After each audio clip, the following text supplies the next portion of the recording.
निर्गुण हत्या झालेल्या सरपंच संतोष देशमुखांच्या कुटुंबियांची शरद पवार घेणार भेट, परभणीचा सुद्धा दौरा करणार। अंगावर 56 जखमा, लोखंडी रॉडने मारहाण, मसाजोग गावचे सरपंच संतोष देशमुख यांचा शवविच्छेदन अहवाल समोर, पोस्टमॉर्टम रिपोर्टमध्ये धक्कादायक माहिती समोर। उत्तर पश्चिम मुंबई लोकसभा मतदारसंघातील निकालाबाबत ठाकरे गटाचे उमेदवार अमोल कीर्तीकर यांनी मुंबई उच्च न्यायालयात याचिका दाखल केली होती। ही याचिका उच्च न्यायालयाने फेटाळली आहे। कल्याणमधील हाय प्रोफाईल सोसायटीच्या राड्यात मनसेची एंट्री, 24 तासात आरोपीला अटक करावी, नाहीतर मनसे रस्त्यावर उतरेल, मनसेचे जिल्हाध्यक्ष उल्हास भोईरांची माहिती। यवतमाळमध्ये केंद्रीय मंत्री अमित शहांनी केलेल्या वादग्रस्त वक्तव्यावर काँग्रेसचा निषेध, अमित शहा यांनी राजीनामा द्यावा, काँग्रेस नेते तथा माजी मंत्री माणिकराव ठाकरे यांची मागणी।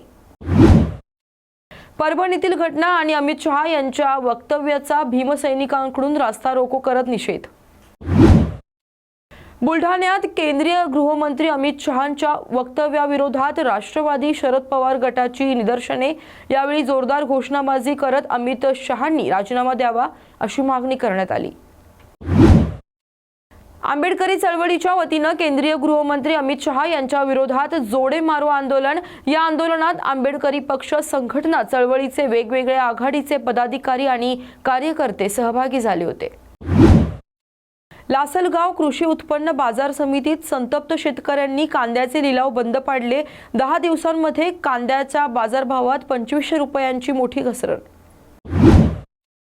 25 तारखेला मनोज जरांगे पाटील उपोषणाला बसले तर आम्ही सुद्धा अंतरवालीत उपोषणाला बसू, नवनाथ वाघमारे यांची प्रतिक्रिया।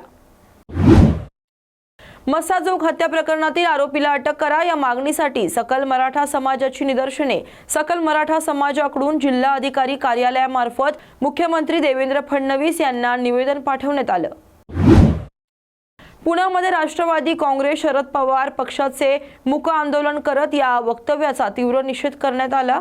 आंबेडकरी जनतेवर अत्याचार हाच भाजपचा विचार, प्रशांत जगताप यांचा हल्लाबोल। महाराष्ट्राचे मुख्यमंत्री देवेंद्र फडणवीस आणि उपमुख्यमंत्री एकनाथ शिंदे यांनी आज RSSचे संस्थापक डॉक्टर KB हेडगेवार यांना श्रद्धांजली वाहिली। डोंबिवलीतील माऊली प्रसन्न हाऊसिंग सोसायटी B विंगमध्ये भीषण आग लागल्याची घटना घडली आहे। घटनेची माहिती मिळताच घटनास्थळी अग्निशमन दलाच्या 3 गाड्या दाखल झाल्या असून त्यांनी या आगीवर नियंत्रण मिळवलं। भिवंडी तालुक्यातील पडघा शहराला व कल्याण तालुक्यातील खडवली शहराला जोडणाऱ्या भातसा नदीवरील पुलाचे संरक्षण कडे लवकरात लवकर बसावेत, स्थानिक नागरिकांची मागणी। जालन्यात अवैध गर्भलिंग निदान करण्यासाठी विक्रीला आणलेले सोनोग्राफी मशीन जप्त करण्यात आले। विक्रीसाठी आणलेल्या अवैध सोनोग्राफी मशीनवर आरोग्य विभाग आणि पोलिसांची संयुक्त कारवाई। भिवंडीतील अन्सार मोहल्ल्यात 5 वर्षीय चिमुरड्याचा पाण्याच्या टाकीत मृतदेह सापडल्याने एकच खळबळ माजली आहे। पोलीस या संपूर्ण प्रकरणाची चौकशी करत आहेत। बदलापूर पूर्व पोलिसांनी अटल चेन स्नेचरला ठोकल्या बेड्या, 4.5 तोळे सोनं देखील हस्तगत केल्याची माहिती उल्हासनगरचे पोलीस उपायुक्त सचिन गोरे यांनी दिली आहे। गेटवे ऑफ इंडिया येथून मुंबईतील एलिफंटा येथे जाणारी बोट अरबी समुद्रात उलटून 13 जणांचा मृत्यू झालाय। उरणमधील JNPT रुग्णालयात एकूण 11 मयत रुग्णांची नोंद करण्यात आली। कल्याणमध्ये हनीमूनला जाण्यावरून सासरा आणि जावयामध्ये झालेल्या वादातून सासऱ्यानं जावयावर ऍसिड हल्ला केलाय। या प्रकरणी बाजारपेठ पोलिसांनी सासऱ्यावर गुन्हा दाखल केलाय, तर फरार सासऱ्याचा शोध सध्या पोलीस करीत आहेत। मकर संक्रांतीच्या आधीच पंढरपुरात पतंगांची दुकाने सजली। मागणीनुसार नवनवीन पतंगांच्या व्हरायटी बाजारात आल्यानं ही वाढ झालेली व्यापाऱ्यांकडून सांगण्यात आलं।